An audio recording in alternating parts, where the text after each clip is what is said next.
How do you process feelings of guilt? How do you deal with guilt in a healthy way? That's what I'm talking about this week on Let's Talk About Mental Health, the weekly podcast full of practical advice for better mental health. So get comfortable and let's talk about mental health.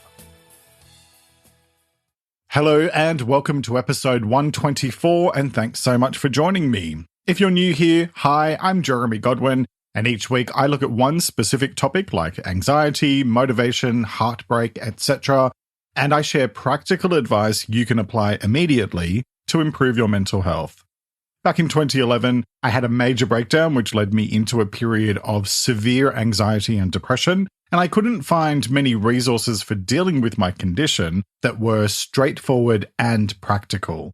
That took me on a journey of learning more about mental health, and I went back to university to study psychology and sociology. And now I focus on delivering what I couldn't find: simple advice on how to improve your mental well-being from someone who actually understands what it's like to go through mental health challenges. So in this week's episode, I'm talking about guilt, and I'll be covering what guilt is, why understanding guilt matters, and how to manage guilt. So let's talk. Show me a person that has never made a mistake in their life, and I will show you a liar.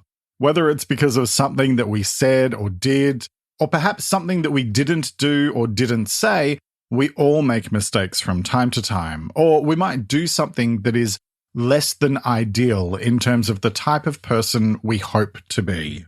Hell, I just did it at the vet clinic the other day when I became annoyed about a lack of communication with me. Nothing major, and in hindsight, not something worth getting annoyed about, just a substitution of my cat's medication that means now he has to have double the tablets twice a day. And they didn't tell me about it until I turned up to collect the prescription refills, so I was annoyed. I could have handled it better. I mean, it could have been worse. I just told them I was irritated rather than actually getting pissed off with them. But still, it happened, and that led me to spending a few days feeling guilty over it because I don't want to be like that.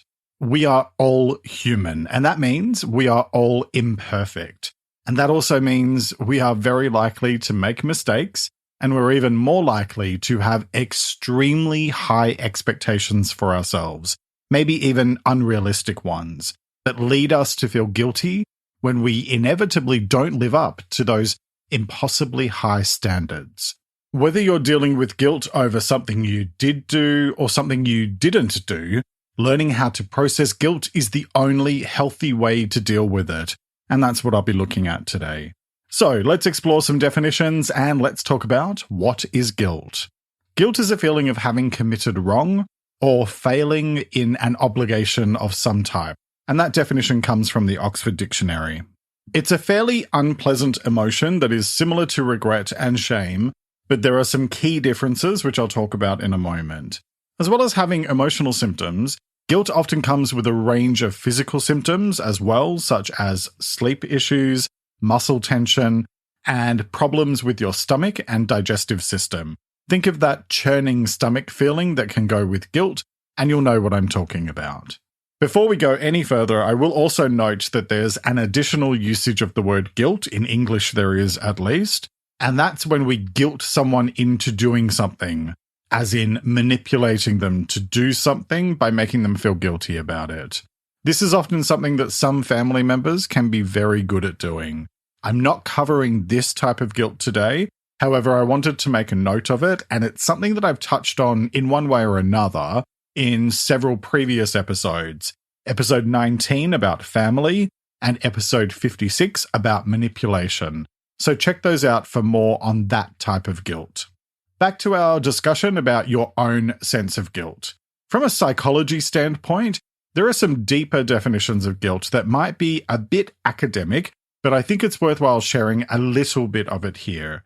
According to the American Psychological Association, or APA as it's commonly known, guilt is a self-conscious emotion characterized by a painful appraisal of having done or thought something that is wrong, and often by a readiness to take action designed to undo or mitigate this wrong. It is distinct from shame in which there is the additional strong fear of one's deeds being publicly exposed to judgment or ridicule. And you'll find the link for that article in the transcript, which is available for free at letstalkaboutmentalhealth.com.au/episodes. So let's pick up on this piece about guilt versus shame, and I'm going to share another short quote, this time from positivepsychology.com, which explains the differences in a fairly straightforward way. The quote is, "Someone who feels guilty regrets some behavior they exhibited, while someone who feels shame regrets some aspect of who they are as a person." And that too is linked in the transcript. I wanted to share those definitions because I think we often use guilt and shame as interchangeable terms. However, guilt is more specifically focused on some choice we've made, action we've taken, or behavior we've displayed, whereas shame is much bigger and goes a lot deeper in terms of questioning who you are and your sense of worth. Shame is something I covered back in episode 71, and I also talked about self-worth in episode 78. So the conversation today is going to be much more specific around the choices, actions, or behaviors we might feel guilty about. So here's the thing. You're going to mess up sometimes. Why? Because you're human. I said it before and I'll say it again. We human beings are imperfect creatures and we cannot ever get it right 100% of the time. And frankly, I think that's kind of one of the main points of life. How do you learn from your mistakes? Do you spend eternity wallowing in guilt, or do you pull yourself up and grow as a result from your failures? To paraphrase something I said about the past back in episode 94, you are not your guilt, you are what you do with your guilt. And that leads me to the next part of this episode, why understanding guilt matters. And it matters because if left unaddressed, guilt will eat away at your soul. Guilt is this type of slightly warped self-regulation thing that we do sometimes where we beat ourselves up mentally and emotionally over some perceived failure or shortcoming. It's especially common in people dealing with mental health conditions like anxiety or depression, and it can be this toxic type of self-criticism that puts every little mistake we make under a magnifying glass and uses them as examples of why we're a failure or we're not good enough. To put it bluntly, it's excruciating and it's exhausting. I'm recording this about a week and a half before it goes out, and I just spent a fair chunk of my morning today feeling guilty that I started an argument with my partner in the car this morning over an unwashed knife sitting in the kitchen sink. The kind of thing that really annoys you at the time, but which actually doesn't matter in the big scheme of things, and is very unlikely to be something that you remember in 5 weeks, let alone 5 years. The whole time I was going off, there was this voice in my head practically screaming at me to shut the hell up, because that's not the type of person I want to be, and yet it was like my mouth had a mind of its own. So I spent a few hours afterwards feeling really guilty that I behaved that way over something that was actually pretty dumb to get upset over. I wanted to share that because guilt is something I know quite well firsthand, especially because I am prone to being easily annoyed and having a bit of a temper. And there have been many, many things that I have felt guilty for over the years, if not decades. I will say that I don't do regrets because the past has passed and it cannot be changed, only learned from, something I talked about in episode 22 about regrets. However, I'm no stranger to guilt, and for me at least, it's usually because my temper has gotten the better of me and I've behaved in a way that I'm not happy with. And that's something I'm continuing to work on with my therapist, who certainly earns her money when she has sessions with me. I'm saying all of that because it's important to me that I make it clear that I'm definitely no saint and I don't have all of the answers when it comes to this stuff. I'm working very hard to improve myself, but I don't get it right all of the time. So what I'm sharing today is the stuff that I've learned so far to help me manage it better. And I say that because I want to highlight the learning piece by noting that guilt can be a tormentor or a teacher. The choice is yours. It's so incredibly easy to fall into the habit of beating yourself up over whatever you did or didn't do, because we really do like to torment ourselves sometimes. But all that does is keep you stuck in the negative emotions. And it doesn't serve any practical purpose in terms of helping you to move forward. Because the only true mistake in life is the one that you don't learn from. How do you do that? How do you manage guilt? And more importantly, how do you turn guilt into a teacher? Well, let's get into the how-to part of today's episode and let's talk about how to manage guilt. So let's start with a bit of self-awareness. And first, notice the feeling.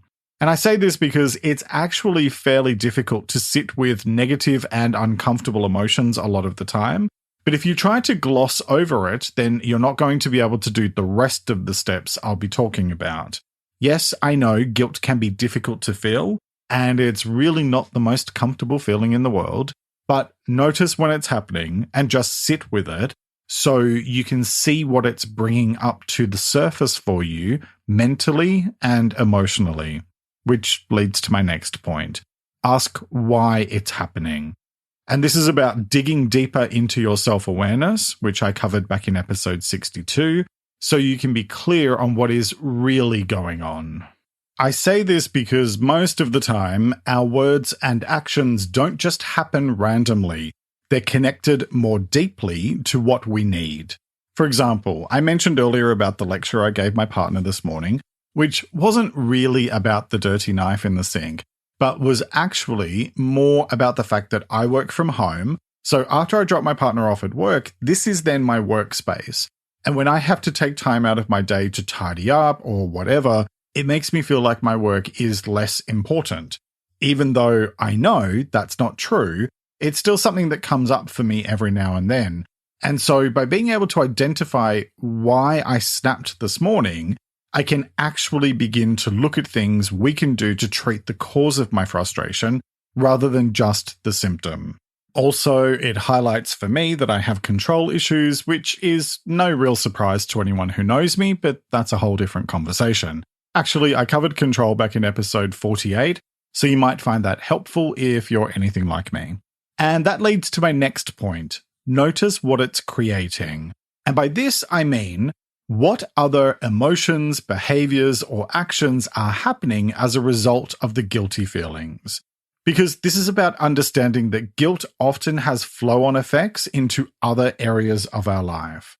For example, you might be ruminating over whatever did or didn't happen to such a degree that you cannot focus on the things that you want to or need to get done. And I talked about ruminating back in episode 116. Or maybe you're so focused on the guilt that you've gone into shutdown mode and are avoiding anything and everything. And I covered avoidance in episode 99. The reason why I'm suggesting you take a moment to notice what else the guilt is creating for you is that it helps build greater self-awareness and a deeper level of understanding about what your reactions are to that type of negative feeling, because you're going to need that information to process the emotion. And I'll come back to that in a minute. First, however, I would encourage you to try my next point as a way of helping you to notice what is going on. And it is write it out to get it out. And this is one I talk about a lot, and I just explored it in more detail last week in episode 123 about thoughts. So I won't go into massive detail other than to say that when you keep these types of feelings, emotions, and thoughts all bottled up inside, they can actually fester and grow. So let them out. Grab a pen and paper and write your feelings out until you run out of energy, because this helps you to physically release the stuff that you're feeling. And that leads to my next point. Work through it. Because dealing with guilt requires you to confront it, process it, and release it. Be really honest with yourself about what you're feeling guilty about and why. And instead of focusing on what did or didn't happen, instead, I want to encourage you to focus on what you could do differently next time. What has happened, and it cannot be changed, only learned from. Which, funnily enough, is the foundation of my next point. Consider what the lesson is. because every situation has something to teach us, even if that lesson is just what not to do next time. Using my own example again from this morning, my lesson is that I need to stop myself from just reacting to an annoyance and instead wait until I'm feeling calmer and more rational so I can address the issue in a thoughtful and considered way. So consider what the lesson might be in your own situation. This step is, in my opinion, the most important of all the bits of advice I'm talking about today, because the only truly effective way to overcome guilt is to learn from it. Otherwise, it will follow you around as a dull echo of pain. How do you do that? Well, that's my next point. Learn the lesson. And this is about making changes to apply whatever it is you've learned. You might not be able to change the past, but you can certainly choose to think and act differently now and in the future. Okay, next, if you can make it right, then make it right. And I say this one as being more about if you've done or said something that has potentially hurt someone else, but it also applies to yourself. Take accountability for whatever has or hasn't happened, and if there is something you can do to fix things, even if it's only a partial fix, then do it. If that means apologizing, then apologize. I think often pride and stubbornness can get in the way, and I know I've had instances in the past where things wouldn't have escalated if I had just stopped being so stubborn and instead apologized for my part in whatever happened. A couple of things I will say at this point about apologies. First, I know it can be really tough to apologize when both of you are in the wrong, but you have to accept that your decision to apologize isn't an automatic guarantee of an apology in return. If that's why you're saying sorry to get an apology back, then you're doing it for the wrong reason. It's better to have no apology than a pretend one. Secondly, just because you apologize to someone, that doesn't mean that they're obligated to forgive you, because they're not. I know that hurts, but it's a fact of life you need to accept. And it's actually one that leads to my next point: be accountable. Because what the mistake was is less important than whether or not you take accountability for what you did or didn't do. This is something I covered in episode 16 about accountability. And basically my entire point here is swallow your pride and silence your ego so that you can be accountable if you did something that is making you feel guilty. Why? Because you need to do that in order to move on to my next point: let it go. And I say this because if you hold on to the pain and sorrow surrounding whatever it is, you'll probably find yourself stuck in guilt for a very long time. That doesn't mean you just go, okay, all done now, and forget about what happened. But on the other hand, don't torment yourself for eternity because you made a mistake. Can you change it? No. It's done, and it is what it is. Can you learn from it and resolve to do better next time? Absolutely. But in order to do that, you have to stop torturing yourself, and you have to let the guilt go. I mentioned the writing it out thing earlier, and it can be particularly helpful to write out all of your guilty feelings, then either burn the paper or tear it up into tiny bits and throw it away as a means of releasing those feelings. I talked about letting go in episode 32, and I also explored the past in episode 94, so check those out for more advice. And that leads to my next point: forgive yourself. Because if you can't forgive yourself, how can you expect other people to?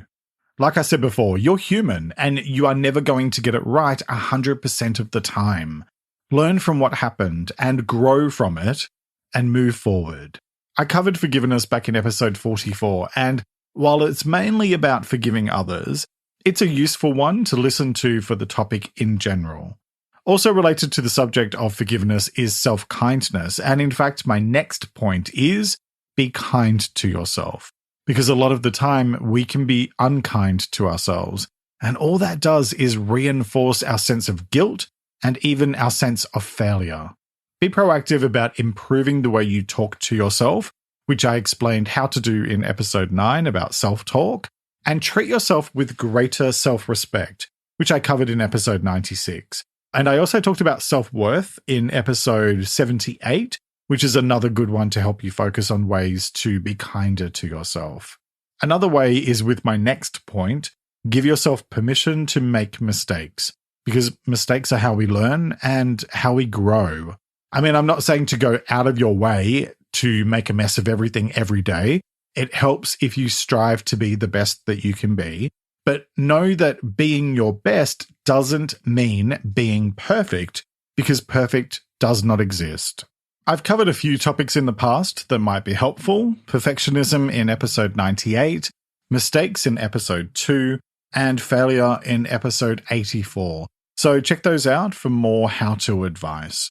And speaking of advice, my next point is get support, especially if you've tried all the stuff I've been talking about, but you're still having a tough time shaking those feelings of guilt. Or if you're feeling a relentless sense of guilt over stuff that you just cannot control, like global events or other people's choices, which are their responsibility and not yours.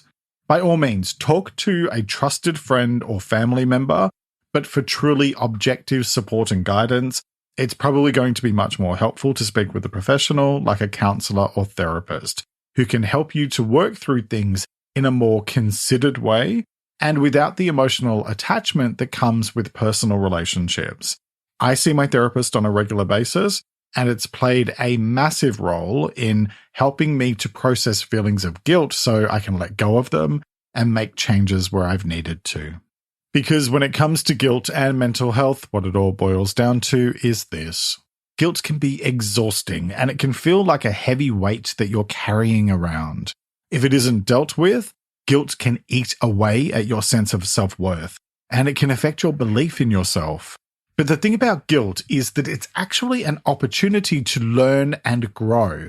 And I think the fact that you're capable of feeling guilt is a good thing, because it shows that you care about others, about the way that you behave, and about what you put out into this world. Instead of beating yourself up over whatever did or did not happen, take accountability and choose to see it as an opportunity to grow so that you can take one more small step towards being the best version of yourself possible. And by that, I mean someone who is not perfect, but who is willing to grow a little each day. The choice is yours, as it is with all things related to your well-being. So, what choice will you make today?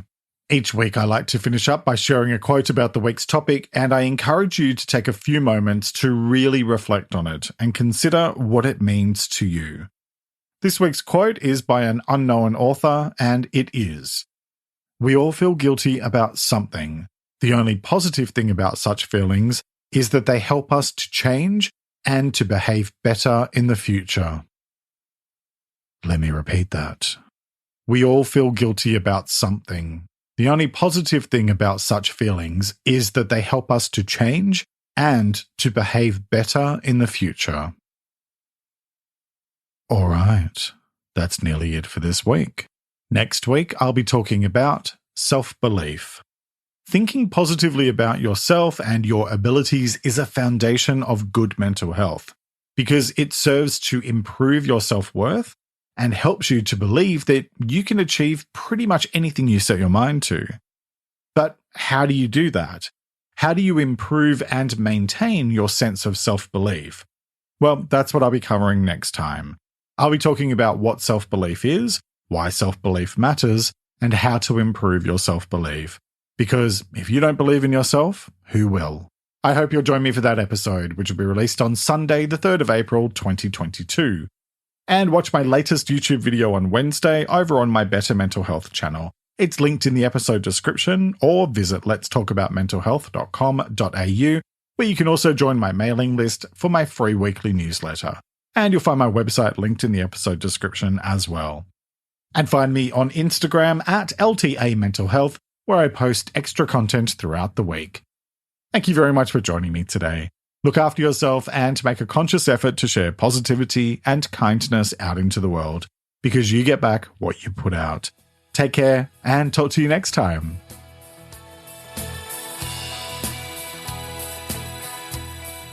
Let's Talk About Mental Health is proudly produced by Reconnaissance Media, helping you find meaning and gratitude. For more information, visit reconnaissancemedia.com.